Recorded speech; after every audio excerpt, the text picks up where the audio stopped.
حضرات، آج کا اہم ترین واقعہ کہ نیشنل اسمبلی میں وزیر اعظم محمد نواز شریف صاحب کی ولولہ انگیز تقریر ہے جو ابھی کچھ دیر پہلے ہوئی ہے، جس میں انہوں نے اس بات کا تو بالکل برمنا اور کھلم کھلا اعلان کیا ہے کہ کتاب و سنت کو پاکستان کا سپریم لا بنا دیا جائے گا۔ اس کے علاوہ یہ کہ پاکستان کو ایک حقیقی معنی میں فلاحی اسلامی مملکت بنایا جائے گا۔ کچھ اور بھی اچھے ارادے، نیک عزائم کا انہوں نے اظہار کیا ہے، لیکن یہ واقعہ تو چونکہ آج ہی رونما ہوا ہے اور ابھی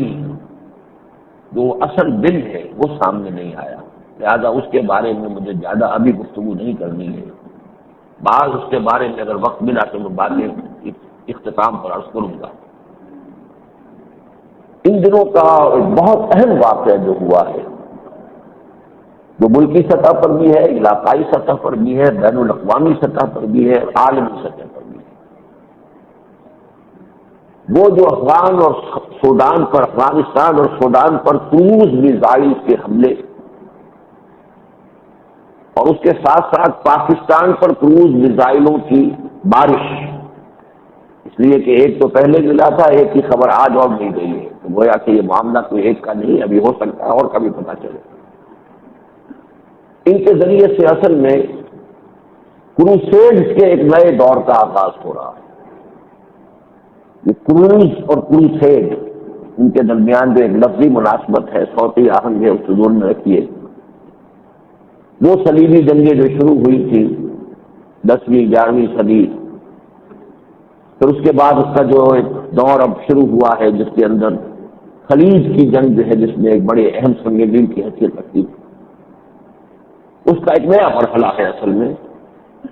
جس کا آغاز ہوا ہے ان تازہ کروسیڈز کا، ان کروز میزائلوں کے حملے اور بارش۔ اس کے ساتھ ہی یہ بھی نوٹ کیجئے کہ اصل میں قیامت کی جو علامات کبریٰ احادیث میں بیان ہوئی ہے، ایک علامات صغریٰ جن کا سب کا ظہور ہو چکا ہے، یہ میرا چونکہ آج کا موضوع نہیں ہے لہٰذا میں تفصیل میں نہیں لا سکتا، ایک علامات کبریٰ، تو ان کو بھی یوں سمجھیے کہ ان کی طرف پیش رفت کا جو معاملہ ہے وہ بھی اب بڑی صورت کے ساتھ، جس کے بارے میں بارہا اس سے پہلے گفتگو کر چکا ہوں، جس پر میری وہ ایک تعلیف بھی موجود ہے، سابق اور موجودہ مسلمان امتوں کا ماضی، حال اور مستقبل۔ اب مستقبل قریب اور مستقبل بعید میں کیا ہونے والا ہے، ضوء احادیث نبویہ علی صاحب الصلاۃ والسلام، بہرحال اس کے اعتبار سے بھی یہ واقعہ جو ہے اس اہمیت کا حامل ہے کہ ادھر بھی اب ایک تیز رفتاری کے ساتھ پیش رفت ہوگی۔ اس سلسلے میں سب سے پہلی بات جس کو میں بیان کرنا چاہوں گا وہ یہ ہے کہ خلیج کی جنگ کے بعد ایک نعرہ لگا تھا نیو ورلڈ آرڈر، اس کے ساتھ ہی USSR کے تحلیل ہو جانے کے بعد یہ بات سامنے آئی کہ امریکہ جو ہے سول سپریم پاور، دنیا میں اب سب سے بڑی طاقت ایک ہی رہ گئی ہے، اس کی مد مقابل سوویت یونین تھی، وہ ختم ہو چکی ہے، اور عالمی سیاست اب بائی پولر کے بجائے یونی پولر ہو گئی۔ تو نیو ورلڈ آرڈر سب سے پہلے بش نے لفظ استعمال کیا ہے خلیج کی جنگ کے فوراً بعد، اگرچہ یہ پرانی اصطلاح ہے، یہود کی جو ہے یہ شروع کردہ اصطلاح ہے، ایجاد کردہ اصطلاح ہے، لیکن یہ کہ اب وہ بش کی زبان پر آئی تھی، اور اس کے ساتھ ہی امریکہ کا یہ عزم سامنے آیا تھا کہ وہ گویا کہ عالمی سطح پر ورلڈ پولیس مین کا کردار ادا کرے گا، عالمی تھانے دار۔ میں سمجھتا ہوں کہ یہ واقعہ جو ہے در حقیقت اس کو مبرہن کر رہا ہے کہ واقعتاً امریکہ نے عالمی تھانے دار کا رول عملاً اختیار کر لیا۔ اس میں جو نقشہ سامنے آ رہا ہے امریکہ کا، مجھے اس کی ایک مثال ملتی ہے قرآن حکیم کے الفاظ میں جو سورہ انفال میں وارد ہوئے ہیں، وَإِذْ زَيَّنَ لَهُمُ الشَّيْطَانُ أَعْمَالَهُمْ، جبکہ شیطان نے ان کے لیے ان کے اعمال کو مزین کر دیا۔ چنانچہ خلیج کی جنگ کے بعد اور جس کو ڈیمائس کہتے ہیں یا ڈسولوشن آف سوویت یونین، اس کے بعد فوکویاما نے کتاب لکھی اینڈ آف ہسٹری۔ اب ہمارا نظام ثابت ہو گیا ہے، اعلیٰ ترین ہے، یہ انسانیت کی معراج ہے، سیکولر کیپٹلسٹک ڈیموکریسی، یہ دنیا کا عالم انسان کے لیے اس سے آگے کوئی منزل نہیں۔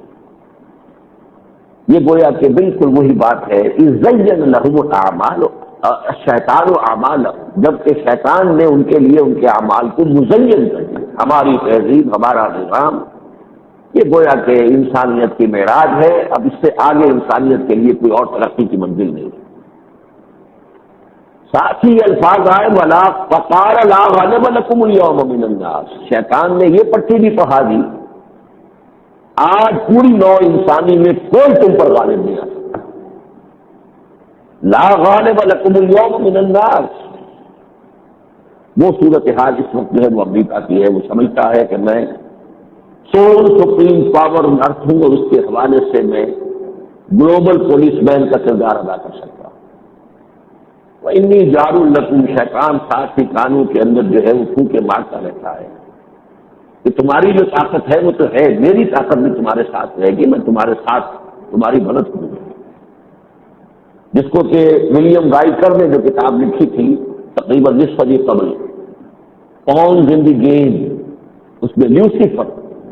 گویا کہ جو ابلیس کا کردار ہے، روح قرآن و حدیث، اس کے لیے اس نے لفظ استعمال کیا لیوسیفر، ایک عالمی قوت ہے، وہ قوت ہے کہ جو در حقیقت کل شر کا منبع ہے، سرچشمہ ہے، اور اس کے گویا کہ سب سے بڑے جو اس وقت اعلی کار ہیں وہ یہود ہیں، ان کی طرف سے یہ کانوں کے اندر پھونکے پڑ رہی ہے کہ ہم تمہارے پشت پناہ ہیں، تمہارے ساتھ ہیں۔ اب اس میں ذرا تجزیہ کیجیے کہ یہ جو اقدام ہوا ہے افغانستان پر اور سوڈان پر کروز میزائلوں کا حملہ، جس کے ساتھ ہی پاکستان میں کوئی بارش بھی ہوئی ہے کروز میزائلوں کی، سیدھی سی بات یہ ہے کہ نہ کوئی وارننگ، نہ کوئی الٹیمیٹم، کوئی معاملہ ہے، کوئی سوڈان کی بات تھی، کوئی شک تھا، ان سے کہتے کہ ہم تمہاری اس فیکٹری کو ہم ایگزامن کرنا چاہتے ہیں، ہمیں شک ہے کہ تم وہاں پر جو ہے وہ زہریلی گیس تیار کرنے والا مواد تیار کر رہے ہو، وہ انکار کرتا تو کوئی بات نہیں، کچھ نہیں، نو الٹیمیٹم، نو ڈیمانڈ، خود ہی مدعی، خود ہی منصف اور خود ہی سزا ایگزیکیوٹ کرنے والے، پورا کا پورا رول لے گئے۔ وہ یونائٹڈ نیشنز کرائٹیریا بنائی تھی، اور کوئی مسئلے ہو تو اس کے لیے تو یونائٹڈ نیشن بھاگو بھاگ، لیکن یونائٹڈ نیشن میں چونکہ اب وہ بات نہیں رہی جو کبھی تھی سن 91 میں، جبکہ خلیج کے خلاف خلیج کی جنگ ہوئی تھی اور عراق کے خلاف اقدام ہوا تھا، سب کے سب ساتھی تھے۔ ابھی حال ہی میں پچھلے دنوں یہ بات ثابت ہو گئی تھی کہ اب عراق کے خلاف فوجی اقدام کی حمایت میں کوئی ساتھ نہیں دے رہا تھا سوائے برطانیہ کے، اور کوئی بھی ساتھ آنے میں تیار نہیں، وہ صورت نہیں رہی یونائٹڈ نیشنز کے اندر، اس لیے اس کو بائی پاس کیا۔ تو اب جب کوئی طاقت جو ہے وہ طاقت کے نشے میں، جب کوئی ادارہ ہو، حکومت ہو، فرد ہو، جب طاقت کے نشے میں سرشار ہو جاتا ہے تو پھر اس کی تمیش یہ ہوتی ہے کہ خود ہی مدعی ہے، خود ہی منصف بھی ہے، فیصلہ بھی خود کر رہا، سزا بھی خود دے رہا۔ چند سال پہلے امریکہ میں ایک اومنی بس اینٹی ٹیررسٹ ایکٹ جو ہے پاس کیا گیا تھا، جس میں امریکہ جو کہ آزادی اور انسانی حقوق کا سب سے بڑا علمبردار ہے، اس میں بہت سے حقوق کو پامال کر کے قانون بنایا گیا تھا کہ اگر صدر کو اطمینان ہے، چاہے وہ اس اطمینان کو کسی عدالت میں ثابت نہ کر سکتا، اسے اطمینان ہے کہ فلاں شخص یا فلاں ادارہ یہ کسی ٹیررسٹ ایکٹیویٹی کے اندر ملوث ہے تو اس کے خلاف اقدام کیا جا سکتا ہے۔ اگر وہ امیگرینٹ ہوگا فوراً نکال دیا جائے گا ملک سے، ملک کے اندر کے لوگ ہوں گے تو ان کے اوپر بھی اقدام ہوگا، گرفتار کیا جا سکتا ہے۔ اس کے خلاف وہاں کچھ لے دے بھی ہوئی تھی،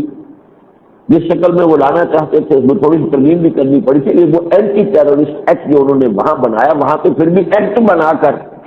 اور پھر کچھ اس کے اندر تھوڑی بہت نرمی کر کے انہوں نے اس پر عمل کیا ہے، لیکن عالمی سطح پر وہ اومنی بس اینٹی ٹیررسٹ ایکٹیویٹی جو ہے اس کا گویا کہ انہوں نے آغاز کر دیا۔ اس کے ساتھ ہی یہ معاملہ کہ پاکستان کی فضائی حدود کی خلاف ورزی ہوئی، اور اس کے ضمن میں بہت سے شکوک و شبہات پیدا ہوئے. ان شکوک و شبہات کو اپوزیشن جو ہے وہ تو ظاہر بات ہے جدید جو سیاست ہے اس میں اپوزیشن کا تو کام یہ ہوتا ہے کہ جہاں بھی کوئی حملہ کرنے کا موقع اسے ملے بغیر یہ دیکھے ہوئے کہ بات کتنی معقول ہے کتنی نہیں ہے, کس حد تک بات کہنی چاہیے کس حد تک نہیں کہنی چاہیے. بہرحال ایک جس کو ہو اینڈ کرائی کہتے ہیں انگریزی میں, ایک شور ہنگامہ جو ہے کھڑا کر دیا. حالانکہ واقعہ یہ ہے کہ معاملے کی رفتار میں زیادہ سے زیادہ یہ کہا جا سکتا ہے کہ حکومت کی کچھ غفلت تھی, حکومت اس طرح چوکس نہیں تھی جیسے کہ چوکس کو ہونا چاہیے. اور اس کے ضمن میں تو جو بھی کچھ یہ بھی بیان کیا گیا جو فوج اور حکومت کے درمیان کوئی محاذ آرائی ہو گئی ہے, لیکن آج جو آیا ہے بیان جنرل جہانگیر کرامت صاحب کا, اس سے ثابت کر دیا انہوں نے کہا کہ ہمیں بالکل پیش کی اطلاع نہیں تھی.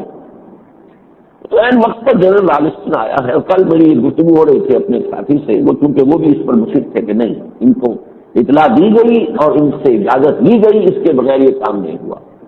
میں نے کہا اس کا ثبوت کیا ہے؟ صرف ایک بات تو میں بھی سمجھتا ہوں کہ جو شک پیدا کرتی ہے, اور وہ ایک یہ خبر ہے کہ بعض پروازیں جو ہے منسوخ کی گئی. اب اس کی تحقیق کرنے کی ضرورت ہوگی. اگر واقعی یہ ثابت ہو جاتا ہے کہ صرف ان کروز میزائل کے گزرنے کے وقت کے دوران جو پروازیں ہو سکتی تھی ان کو منسوخ کیا گیا تو شک جو ہے سرکمسٹانشل ایویڈنس جو ہے وہ پورا ہو جائے گا کہ یقیناً یہ بات ہوئی ہے اور کسی ایک بڑی اسکیم کے تحت ہوئی. لیکن میں نے ان سے کہا کہ جنرل رالسٹن کے اس وقت آنے کی وجہ کیا ہے؟ اگر پہلے سے اجازت بھی لے لی ہو, اطلاع بھی دے دی ہو, پھر کیا کس تشویش کی ضرورت نہیں؟ این وقت پر اتنا بڑا جرنیل آیا ہے, وہ آیا کہ جنرل جہانگیر کرامت کے پاس بیٹھا ہوا ہے, وہاں کھانا کھا رہا ہے, پہلو بدل رہا ہے, اور جاتے ہوئے بتا دیتا ہے کہ ہم نے یہ کام کیا ہے. اور صحیح بات ہے نواز شریف نے کہی ہے کہ اس وقت تک تو وہ کروز میزائل فائر کیے جا چکے تھے. 15 منٹ لگ گئے ہوں گے جہانگیر کرامت صاحب کو, پہلے اسے سی آف کیا ہوگا. ظاہر بات ہے کہ کچھ آداب ہوتے ہیں, اس کے ہاں کھانا کھا رہا تھا وہ, جب جانے لگا سی آف کر کے اسے فوراً نواز شریف کو بلا دیا. یہ چیزیں جو ہے ان کو خام خواہ بہت بڑا طوفان جو ہے اس کی بنیاد بنا لینا, جو اس مغربی سیاست کا جو ہے وہ اس کا تو یہ طریقہ ہے شیطانی سیاست کا. لیکن یہ کہ میرے نزدیک اس میں بہرحال ایک مسئلہ اور بھی ہے کہ جو میرے لیے قابل توجہ ہے, طالبان کو بھی یہ غلط فہمی ہوئی ہے کہ کوئی انوالومنٹ پاکستان کی اس میں ہے. اتفاق سے اسی ہفتے میں میری ملاقات ہوئی افغان سفیر سے اسلام آباد میں.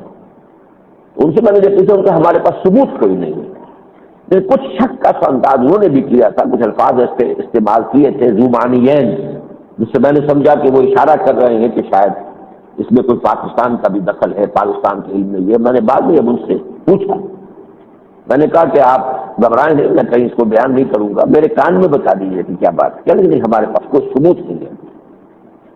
لیکن یہ کہ بیان آیا ان میں سے ایک صاحب کا بیان آیا کہ ISI کے انوالومنٹ کے بغیر یہ نہیں ہو سکتا تھا. اسی طریقے سے اب طالبان نے وہاں پر افغانستان میں کابل میں پاکستانی جو سفارتکار ہیں ان پر پابندی لگائی ہے کہ وہ سفارت خانے سے حدود سے باہر نہ نکلے, اس لیے کہ ہو سکتا ہے عوام کے اندر وہ رد عمل ہو. بہرحال میرے نزدیک یہ غلط فہمی ہے. پاکستان سے نہ انہوں نے اس کی اجازت لی نہ اس کی ضرورت سمجھی. وہ تو عالمی کھانے دار ہے, جو چاہے کرے, اسے کسی سے اجازت لینے کی کیا ضرورت ہے؟ وہ UN کو نہیں لا رہا ہے کسی بھی اپنے شمار قطار میں, تو پاکستان کی جانے کی کیا حیثیت ہے؟ وہ تو اس کی ایک بڑی ادنا سی آسانی ہے, اس کے سوا کچھ بھی نہیں. کیا حیثیت ہے پاکستان؟